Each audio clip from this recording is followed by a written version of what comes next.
bagaimana cara melatih hati dan perbuatan agar bisa tawadhu?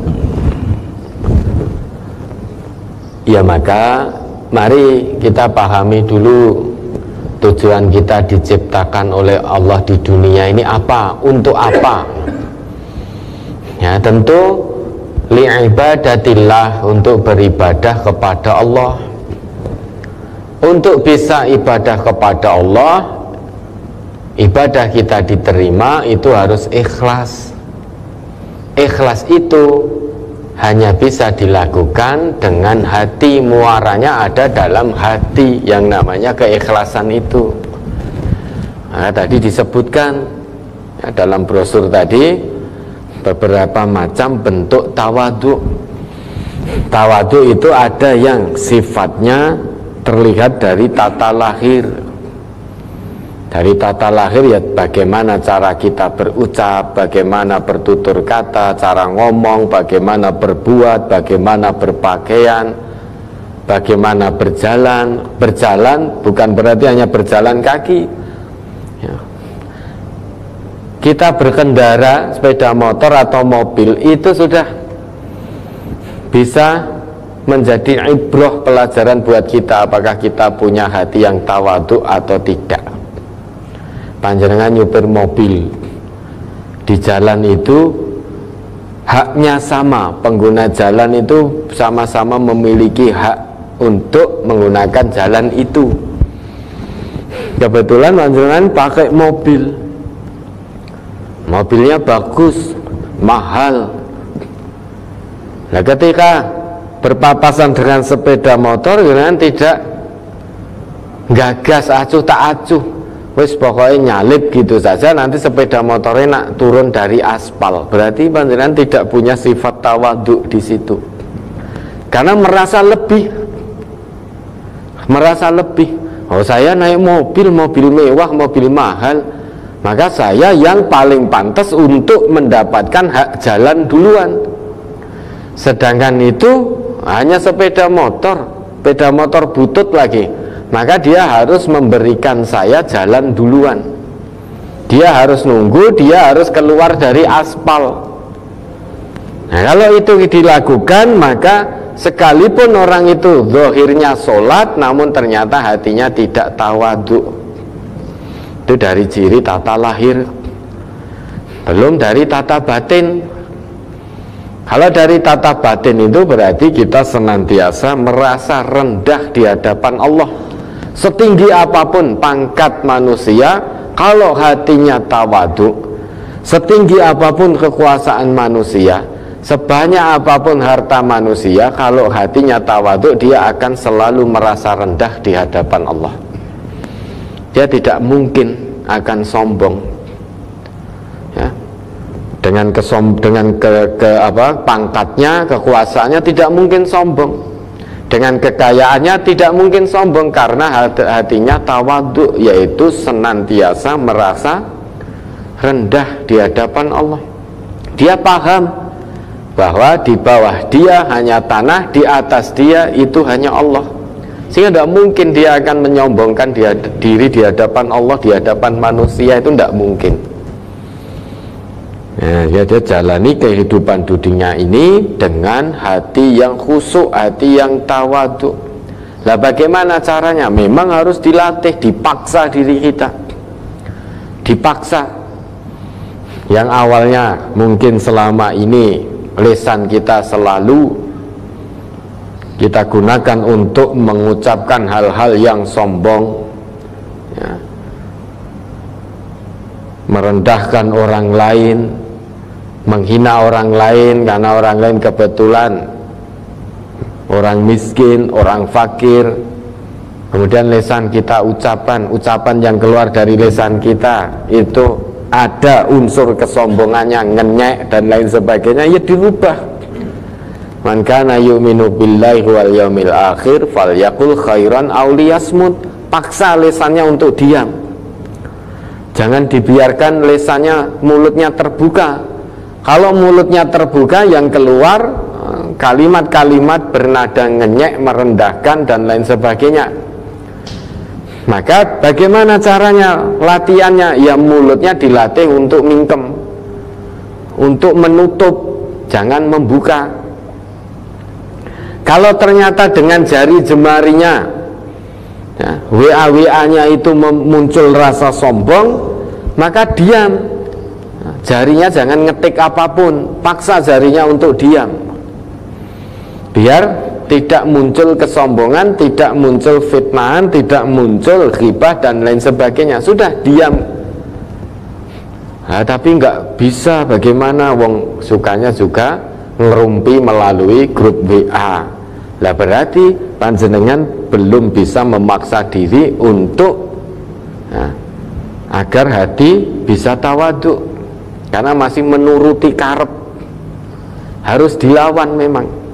Allah tidak akan merubah keadaan satu kaum kecuali kaum itu merubah keadaannya sendiri. Kalau ada manusia yang memang selama ini hidupnya penuh kesombongan karena harta kekayaannya, karena pangkat kekuasaannya, maka dia tidak akan berubah menjadi tawaduk kalau tidak ada keinginan. Tidak ada keinginan untuk berubah. Allah tidak mungkin berubah tiba-tiba begitu, tidak mungkin. Innallaha la yughayyiru ma biqaumin hatta yughayyiru ma bi anfusihim. Allah tidak akan merubah keadaan satu kaum sampai kaum itu merubah keadaannya sendiri. Kalau ada orang yang sombong, dia tidak punya niatan untuk berubah menjadi tawaduk, hilang kesombongannya, maka dia akan mati dalam kesombongan. Akan mati, meninggalkan dunia ini dalam kesombongan, menghadap Allah dengan membawa sifat sombong. Sedangkan Nabi kita bersabda, la yadkhulul jannata man kana fi qalbihi misqalu dzarrah min kibrin. Tidak akan masuk surga. Nah, kemana kalau nggak masuk surga? Ya, tentu masuknya neraka. Siapa itu? Orang yang di dalam hatinya ada sifat sombong meski hanya sebesar dzarrah. Dzarrah itu partikel yang sangat kecil. Meski hanya sebesar dzarrah, ada unsur, ada sifat sombong dalam hatinya, jaminan Nabi kita la yadkhulul jannah, tidak akan masuk surga. Langel toh ngaji ning MTA iki mau meraih surganya Allah ini, nek ngaji ning MTA iki angel. Wis salat, wis poso, ning ijek ada rasa sombong sedikit saja, kalau ngaji di MTA diterangke tetap tidak masuk surga. Angel tibae meraih surga dengan ngaji di MTA itu ternyata angel.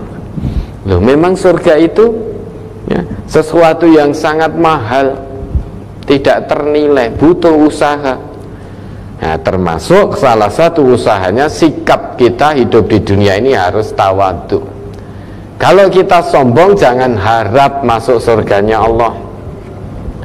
Punya kekayaan Allah titipkan, sombong, merendahkan orang lain ya.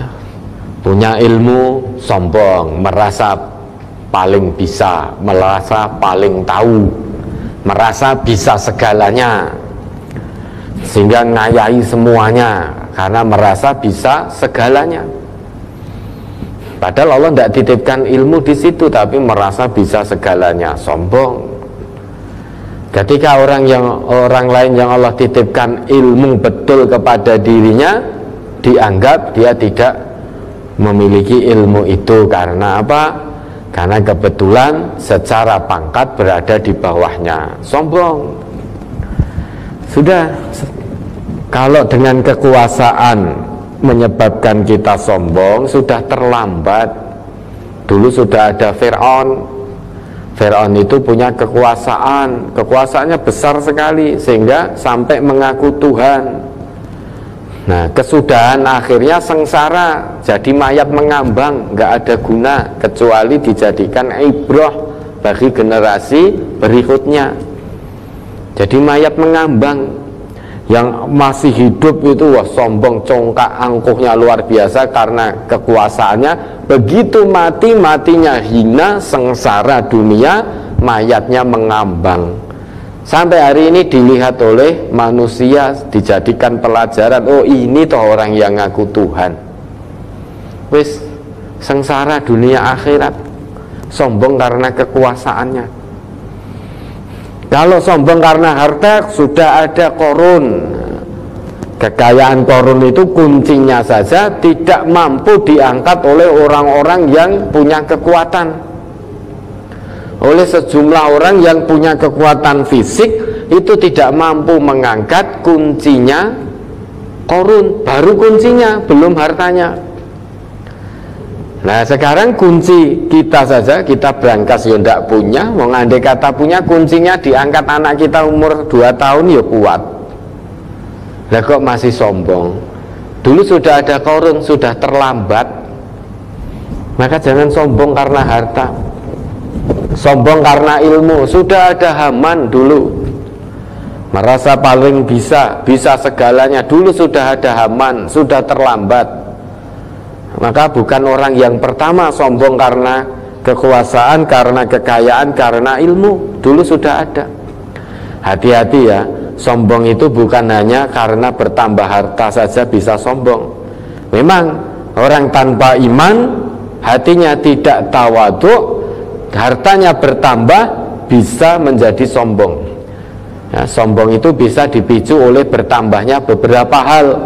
Pertama, bisa karena ziyadatul mal, bertambahnya harta sehingga kekayaannya tambah, melihat orang lain lebih rendah. Tanpa iman tidak ada syukur, yang ada dengan kekayaan yang bertambah dia akan merendahkan orang lain.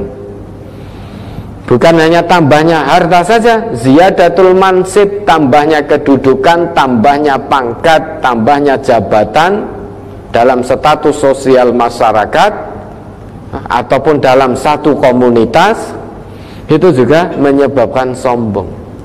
Wah, aku pimpinan kene, maka merasa paling benar, merasa paling benar, merasa paling berpengaruh.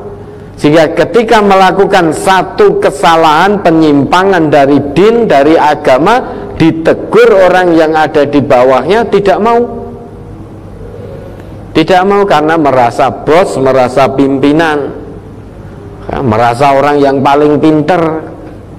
Nah kalau ada orang semacam ini, kata Allah, dia rugi. Wal asr innal insana lafi khusr. Dia rugi. Mengapa? Karena dia tidak mau beramal soleh. Orang yang selamat, orang yang tidak rugi itu adalah illal ladzina amanu wa amilus solihat. Orang yang beriman dan imannya dibuktikan dengan amal soleh. Amal soleh yang Allah sebutkan dalam surat itu adalah tentang nasihat menasihati dalam kebenaran dan kesabaran. Amal soleh yang Allah sebutkan dalam surat itu bukan sholat, bukan zakat, bukan puasa. Mengapa? Karena manusia umumnya ngerti sholat, zakat, puasa itu amal soleh, itu umumnya manusia ngerti. Namun banyak manusia yang lupa nasihat menasihati itu adalah bentuk amal soleh. Mengapa kok lupa? Lupa karena kekayaannya, sehingga dia tidak mau dinasehati, hanya mau menasehati karena merasa paling kaya. Wong sugih kuwi patute ngandani wong melarat. Wong melarat kok ngandani wong sugih, ora patut, ora ilok. Sehingga lupa dengan kekayaannya, hatinya tidak bisa tawadhu. Nah, saya kaya, masa saya dinasehati? Wong sugih ora bakal keliru. Kata siapa? Wong sugih ora bakal keliru. Qarun itu kaya, sugihe kurang apa coba? Sugihe sundul langit itu Qarun itu.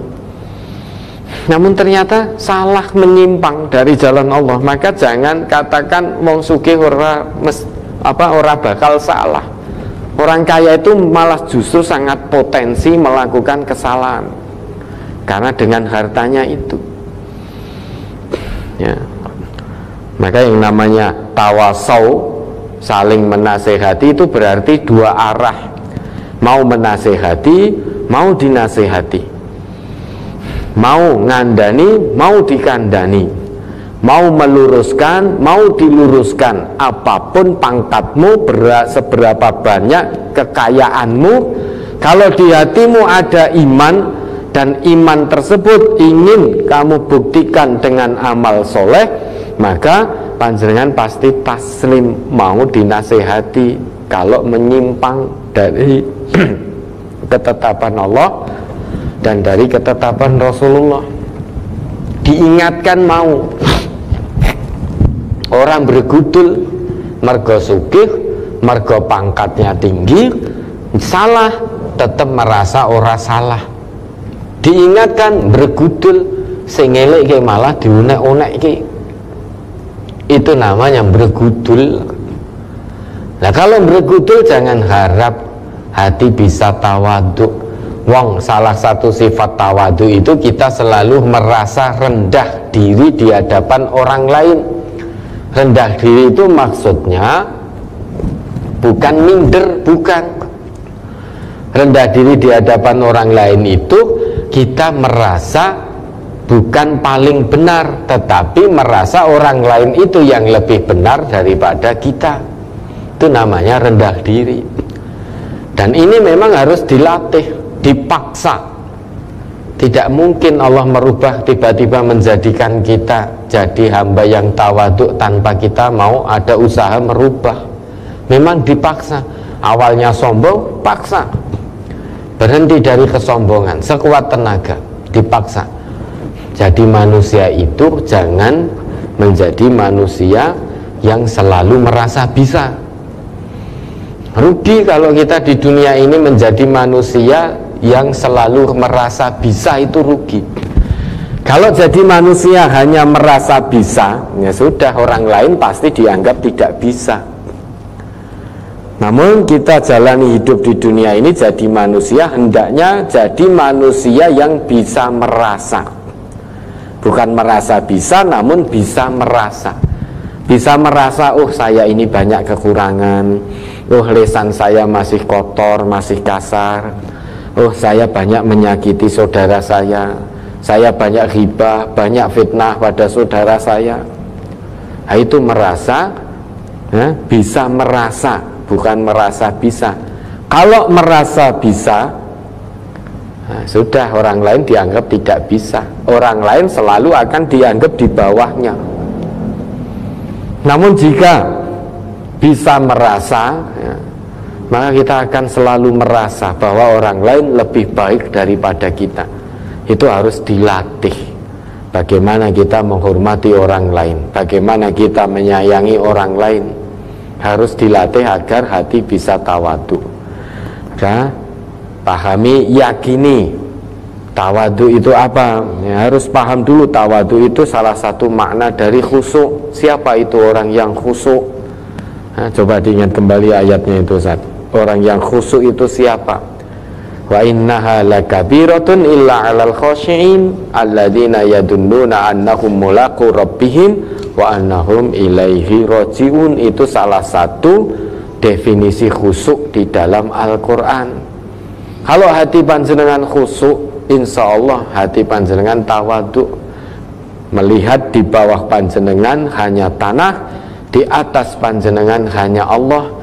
Jasad boleh bersemayam atau boleh melekat di tanah, namun hati senantiasa bertaut dengan Allah yang ada, yang bersemayam di atas ars. Itu tawadhu. Monggo diingat kembali Surat Al-Baqarah ayat 45 dan 46. Wasta'inu bis-sabri was-salah wa innaha lakabiratun illa 'alal khashi'in alladzina yazunnuna annahum mulaqu rabbihim wa annahum ilaihi raji'un. Dan mintalah pertolongan kepada Allah dengan sabar dan sholat, dan sesungguhnya yang demikian itu sungguh berat kecuali bagi orang-orang yang khusyuk, yaitu orang-orang yang meyakini bahwa mereka akan menemui Tuhannya dan bahwa mereka akan kembali kepadanya. Sholat itu untuk berfungsi fungsinya sebagaimana yang ditetapkan oleh Allah itu berat dilakukan, berat bagi manusia biasa yang hatinya tidak khusyuk. Namun fungsi sholat bisa tegak, mudah dilakukan bagi hamba Allah yang hatinya khusyuk. Khusyuk itu apa? Al-khudu' wa tawadu', itu khusyuk, tunduk dan rendah hati. Nah, orang yang khusyuk itu menurut Allah dalam ayat ini, alladzina yadunnuna annahum mulaqu rabbihim wa annahum ilaihi rajiun. Dia sadar betul, yakin betul bahwa suatu saat dia pasti akan menghadap Allah, kembali pulang untuk menemui Allah, mempertanggungjawabkan semua perbuatannya ketika Allah beri kesempatan hidup di dunia. Orang khusyuk yakin betul satu saat dia akan pulang ke kampung halaman yang abadi. Kampung halaman manusia itu bukan di dunia ini. Kampung halaman manusia itu semuanya sama, yaitu sana di negeri akhirat. Kita dari manusia pertama sampai terakhir, termasuk kita ini, asal muasal kita sama, kampung halaman kita sama. Dan satu saat nanti, hakikatnya saat ini kita sedang antri satu persatu untuk pulang ke kampung halaman yang abadi. Nah, orang yang khusyuk itu yakin bahwa dia akan pulang ke kampung halamannya yang abadi untuk mempertanggungjawabkan perbuatannya. Maka karena dia meyakini itu, fungsi sholatnya dia usahakan untuk tegak setegak-tegaknya, yang tanha 'anil fahsya wal munkar. Memang harus diusahakan, dan usahanya melalui jalan terjal. Tidak bisa kita ongkang-ongkang kaki santai. Untuk memfungsikan sholat kita tidak bisa dengan santai tanpa usaha. Kalau tanpa usaha berarti kita hanya isqatul wajib. Sholat kita hanya sebagai penggugur kewajiban. Karena orang Islam punya kewajiban sholat. Oh, wayai sholat subuh, wayai sholat duhur. Nanti habis sholat duhur menipu lagi, mencuri lagi, korupsi lagi, fitnah lagi, ghibah lagi, sehingga full sholatnya tidak berfungsi. Itu berat, namun mudah dilakukan oleh hamba Allah yang hatinya khusyuk. Khusyuk salah satunya adalah tawadhu. Tawadhu harus diusahakan dari dalam diri kita sendiri, harus dipaksa. Nah, kalau kita tidak mau berbenah, tidak mau memaksa diri, maka hati-hati, bisa jadi kita pulang ke kampung halaman kita nanti dalam keadaan tidak tawadhu, hati kita tidak khusyuk, hati kita banyak penyakitnya, maka pulang menghadap Allah dengan membawa penyakit hati, na'udzubillah. Ya, latihan-latihannya memang harus dilakukan, ikhlas utamanya untuk bisa tawadhu. Ikhlas itu usaha untuk memurnikan. Kalau murni, jernih itu artinya khalasa, orangnya disebut khalis. Kalau usaha untuk memurnikan itu akhlaso, depannya ditambahi hamzah atau alif tadi. Kalau jernih murni itu kholaso, orangnya disebut kholis. Kalau ada usaha memurnikan, usaha menjernihkan, depan kata kholaso ditambahi hamzah atau alif menjadi akhlaso. Orangnya mukhlis, sifatnya ikhlas. Sifatnya ikhlas berarti harus ada usaha. Misal air minum ini jernih, huwa kholis, dia jernih, kemudian tercampur dengan kotoran. Kotoran itu hendak saya bersihkan, saya buang, saya jauhkan dari air minum ini. Berarti saya berusaha menjernihkan, memurnikan air minum. Lah, usaha saya itulah disebut ikhlas. Maka ada usaha untuk memurnikan. Sama, di hati kita ada penyakitnya.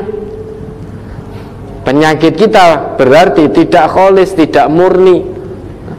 Tidak murni, maka untuk memurnikan hati, diri kita harus berusaha hilangkan penyakit hati.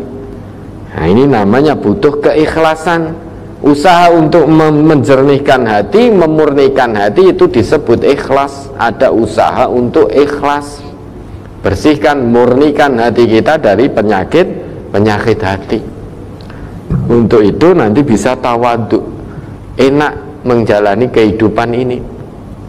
Ketemu saudaranya, lihat orang lain, ya, kebetulan secara akademik di bawah kita, kekayaan di bawah kita, status sosial di bawah kita, tetap kita muliakan. Kita tidak merasa lebih. Enak dengan begitu. Namun kalau sudah ada sedikit saja sifat sombong, ya, kepada siapapun yang ada di bawah kita, kita akan merendahkan. Namun kalau ada orang yang di atas dia dalam status sosial, dalam kekayaannya, perhatikan, dia akan munduk-munduk. Ya. Orang yang hatinya tidak tawadhu, sombong, dia hanya akan sombong terhadap orang yang di bawahnya. Terhadap orang yang di atasnya dia akan munduk-munduk. Ya. Dia akan munduk-munduk. Apapun yang dikatakan orang yang di atasnya, dia akan manut, munduk-munduk. Itu yang kita saksikan. Banyak orang yang ngakunya Islam, namun karena sombong terhadap orang di bawahnya sombong. Namun kalau ada orang lain di atasnya, sudah dia bertekuk lutut. Bertekuk lutut sudah. Karena sadar, ini orang secara kekayaan di atas saya, tidak mungkin saya sombong di hadapannya. Secara status sosial masyarakat lebih tinggi daripada saya, tidak mungkin saya sombong dengan status sosial saya di hadapannya. Maka yang terjadi bertekuk lutut, tidak berani mendongakkan kepalanya, tidak berani. Tapi ketika di hadapan orang di bawahnya, sudah mencereng-mencereng, malangkrik, memandang rendah orang yang di bawahnya. Ketika berat dengan di hadapan orang di atasnya, wis mendelik, rawani ngopo-ngopo, mau nyuara, mau ngomong saja rawani. Ya, itu yang terjadi. Ya, maka harus dilatih, dipaksa dirinya. Ya, mudah-mudahan bisa dipahami. Ada lagi? Mohon dijelaskan tentang dua macam tawadhu yang ada di brosur halaman 1. Ya, coba dibaca saja, sudah cukup jelas. Ada dua macam tawadhu. Satu, tawadhu kepada Allah dengan tunduk kepadanya sebagai bentuk pengagungan dan cinta kepadanya, taslim kepada agamanya, dan mengikuti kebenaran yang dibawa oleh Rasulullah Sallallahu Alaihi Wasallam. Dua, tawadhu kepada makhluk dengan cara memandang bahwa dirinya lebih rendah dari orang lain dalam berbagai sifat kebaikan. Nah, ya tahu, sudah cukup jelas itu. Nah, yang pertama, tawadhu itu kita merasa rendah diri di hadapan Allah.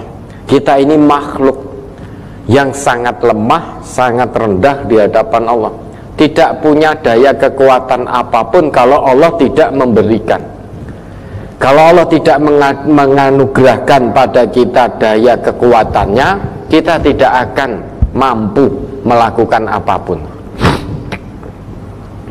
Ini tawadhu, merasa rendah diri di hadapan Allah. Rendah diri di hadapan Allah berarti kita butuh kepada Allah, butuh pada pertolongan Allah, butuh pada rahmat Allah, butuh pada keridhaan Allah, butuh pada campur tangan Allah. Yang namanya makhluk selamanya tidak akan pernah bisa menjadi khalik. Makhluk selamanya akan butuh kepada Allah. Allah sebagai sang khalik selamanya tidak butuh pada makhluk. Tidak butuh. Sekalipun semua manusia di muka bumi ini tidak beriman kepada Allah, itu tidak akan mengurangi kemahakuasaan Allah, keagungan Allah. Sebaliknya, sekalipun semua manusia di muka bumi ini beriman kepada Allah, itu juga tidak akan mengurangi kekuasaan Allah. Tidak akan, karena Allah tidak butuh makhluknya. Maka salah satu bentuk tawaduk kepada Allah, coba kita ambil contoh yang sehari-hari kita lakukan. Quran surah Ad-Dhariyat itu monggo.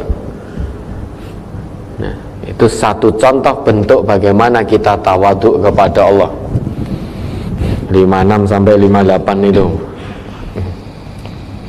Surat Az-Zariyat nomor surat 51 ayat 56 sampai 58. Wa ma khalaqatul jinna wal insa illa liya'budun ma uridu minhum mir rizqin wa ma uridu an yut'imun innallaha huwar razzaqu dzul quwwatil matin. Dan aku tidak menciptakan jin dan manusia melainkan supaya mereka menyembahku. Nah, ini dulu ya, mari kita pahami sama-sama ini. Keberadaan kita di dunia ini diciptakan oleh Allah bukan tanpa tujuan. Tujuannya sangat mulia, yaitu apa? Ibadatullah, agar kita tunduk patuh menyembah kepada Allah, merasa rendah di hadapan Allah, merasa hina di hadapan Allah, merasa serba kekurangan, serba terbatas di hadapan Allah.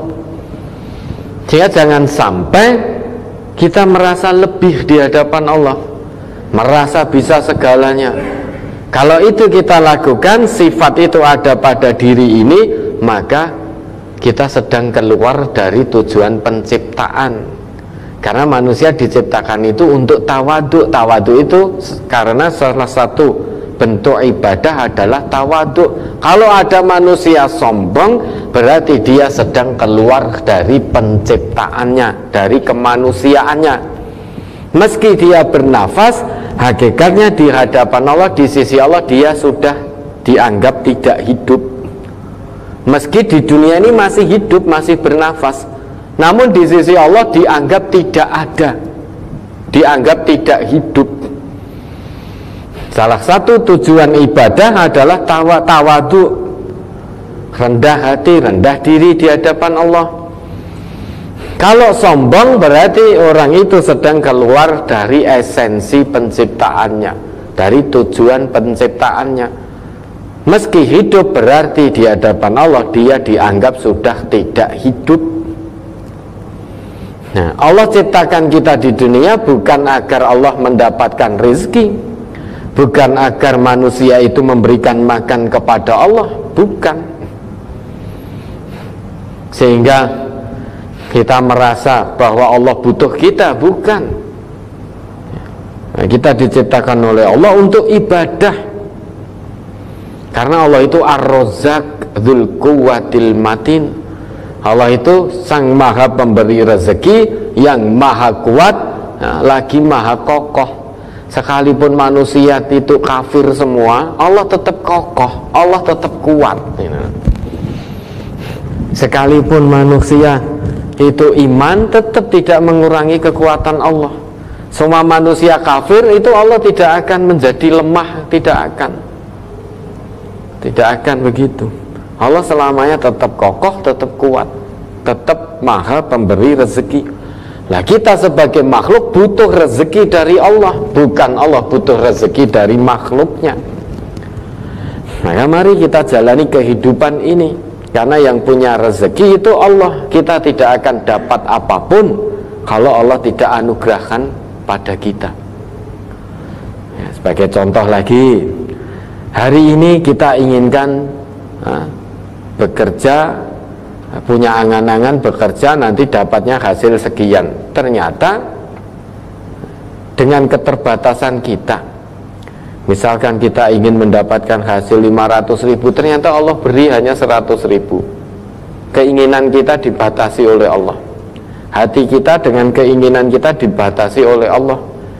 Nah, begitu kok merasa tidak butuh kepada Allah. Kita harus tanamkan sifat tawaduk, merasa butuh kepada Allah, ya, merasa butuh kepada Allah, butuh segalanya kepada Allah. Nah, untuk mendapatkan pertolongan dari Allah, janjinya Allah, ikuti agama ini secara kafah, jalankan perintah-perintah Allah, perintah Rasulullah secara kafah, ya, dari ujung rambut sampai ujung kaki. Sudah, jangan milih-milih ayat, jangan milih-milih ayat, jangan milih-milih hadis. Apa yang menjadi perintah Allah sudah tunaikan dengan maksimal. Apa yang menjadi larangan Allah dan Rasulnya jauhi secara maksimal. Jangan milih-milih. Oh, nek kaitannya karo ayat wa qulu qaulan sadida wa qulu qaulan karima, itu saya tidak mau, karena saya senangnya muni-muni, karena saya hobinya gibah, hobinya fitnah, hobinya bohong. Wes, ayat ini tidak saya pakai. Nah, itu berarti milih ayat. Kalau milih ayat, milih hadis, tidak mau kafah, maka hatinya belum tawadu, masih merasa tidak merasa rendah di hadapan Allah, karena masih milih-milih ayat, milih hadis itu, merasa masih punya kekuatan. Kalau Allah tidak berikan kekuatan, dia tidak sadar, dia tidak bisa apa-apa. Nah, maka masih milih-milih ayat, sampai Allah katakan, wa makana li mu'minin wala mu'minatin idza qadallahu wa rasuluhu amran ayyakuna lahumul khiyaratu min amri. Manusia itu tidak diberi pilihan ketiga. Kalau Allah dan Rasul sudah buat satu ketetapan, kewajiban manusia hanya sam'an wa ta'atan, mendengar dan taat. Tidak boleh punya pilihan ketiga, pilihan dari dirinya sendiri. Kalau punya pilihan dari dalam dirinya sendiri, ya berarti hatinya tidak tawadhu. Dia sedang bermaksiat kepada Allah dan Rasulnya. Orang yang bermaksiat pada Allah dan Rasulnya pasti tidak selamat. Nah, sedangkan Allah juga perintahkan wa ibadur rahman alladzina yamshuna 'alal ardi hauna. Hidup di dunia ini dengan rendah hati, itu ciri hamba Allah yang maha rahman.